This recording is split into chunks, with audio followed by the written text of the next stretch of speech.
继续来看台北光复南路某一间商业办公室，这警方有接到检举，讲地下室有咧开交警，总是带人去抄，抓到负责人、工作人员甲脚卡等24人，全部是移送法办。另外嘛，查到讲这交警敢若是3个网络拍片的做伙咧出资咧经营。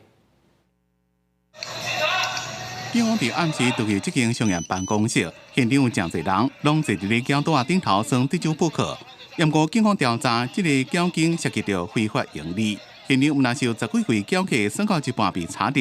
警方也发现有真侪女总管甲服务员在场，有一位姓蔡的负责人也当场被抓到，带回警察局。当场查获到蔡姓现场负责人、荷官3人、工作人员4人以及赌客16人，总计24人。 这个交警是藏伫台北市光复南路一间大楼的办公室地下室。警方接到检举了，发现这个交警姓扑克协会名义对外招会员，加讲要比赛交流，实际上是非法伫咧跋筊。交客伫咧比赛后入场的时阵，会让用口袋去换现金。这波行动也查到现场动缴钱超过63万。现场并查扣了抽头金计营业额63万余元，记账本4本。 点钞机2台，监视器镜头31个，以及桌面的筹码80万余元等证物。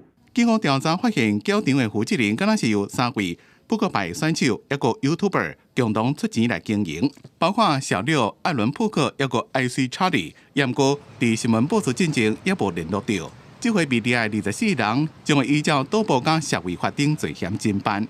记者综合报道。